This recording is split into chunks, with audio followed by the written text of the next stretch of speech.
არ უნდა რომ გული გვატკინოს და ისევ საქართველოს დაუბრუნდა ყოველ შემთხვევაში ცოტა ხნით მაინც დათო ხუჯაძე თბილისშია და ამჯერად მისი ვიზიტი მხოლოდ რამოდენიმე დღით არ შემოიფარგლება მომღერლის ჩვენთან ჩამოსვლის მთავარი მიზეზი მისი და დათო ფორჩხიძის ახალი საბავშვო მუსიკალური სტუდია სახეა 90-იანების ერთ-ერთი ყველაზე ცნობილი ქართული კოლექტივის ორი წევრი ამჯერად საკუთარ გამოცდილებას პატარა მომღერლებს გაუზიარებენ როგორც დათო ამბობს, თბილისში ერევნიდან მანქანით ჩამოვიდა. სპონტანურად აქ დროებით დარჩენა გადაწყვიტა და დიდი ხნის დაგეგმილი საქმეც დათო ფორჩხიძესთან ერთად მოითავა. ბოლო კონცერტი მქონდა ერევანში და იქიდან მანქანით წამოვიდი, აღარ წავედი მოსკოვში უკან, მაგრამ თან აქ ავიყვანე ბენდი, გუფილენდი, შვენიერი ბიჭები არიან და მაგათთან ერთად ვაკეთებ პროგრამა.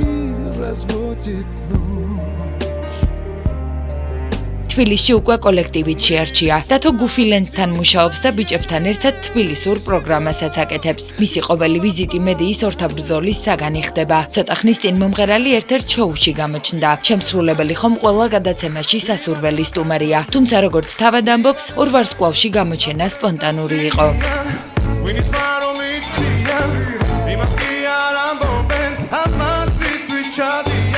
სპონტანური იყო სრულიად იმიტომ რომ მივედი და ნოემბერში დამინახა და აუ შენ აქ ხარ და აუ ისაო და აი ასე გამოვიდა ხა ეს იქ ჩემი გამოსვლა ეხა შავოსთან ამას გადაღება და მე კიდევ ხოფერიასთან გადაღება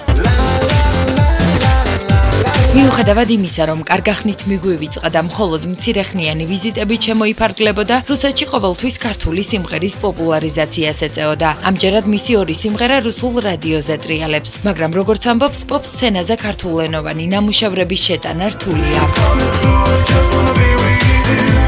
რაც შეეხება უკვე აი ესტრადას და პოპ სცენას იქ უკვე ქართულები ნაკლებად იმაშობენ, იმიტომ რომ მაინც ვაკეთებ რუსულენოვანია ჩემი მსმენელი და ასე რომ რაც კეთდება ხა სიმღერები ეხაც იწერება ეხაც კლიპის გადაღება უნდა გქონდეს იმასთან ერთ-ერთი იმაშობით რა ქვია ვაკეთებ დუეტს ის რომ არა დამინიკ ჯოკერ საკმაოდ პოპულარული ბიჭი არის რუსეთში და მაგასთან ერთად ვაკეთებ ეხა დუეტს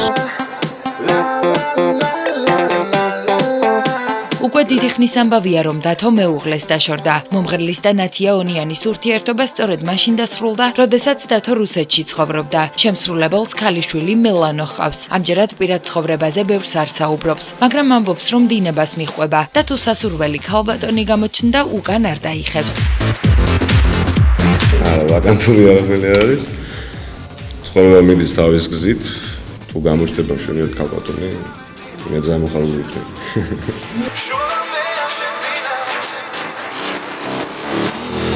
თბილისში სამუდამოდ არ დაბრუნებულა. ისევ აქეთ-იქით მიმოსვლებს გააგრძელებს, მაგრამ გამომდინარე იქიდან, რომ დათო ფორჩხიძესთან ერთად აქ საბავშვო მუსიკალური სტუდია გახსნა, მისი ჩამოსვლები გაცილებით გრძელვადიანი და ხშირი იქნება. ქართველ მსმენელებს მუსიკალური სიახლეებითაც ახარებს. ძალიან მალე ორ ახალ სიმღერას და ვიდეო რგოლსაც გამოუშვებს, მაგრამ დარწმუნებულები ვართ, მისი გამოჩენა მომღერალზე შეყვარებულ თაყვანისმცემლებს განსაკუთრებით გაახარებთ. დათო ხომ ისევ ქართველი მარტოხელა ქალთა გულთა მპყრობელის სტატუსს იმსახურებს.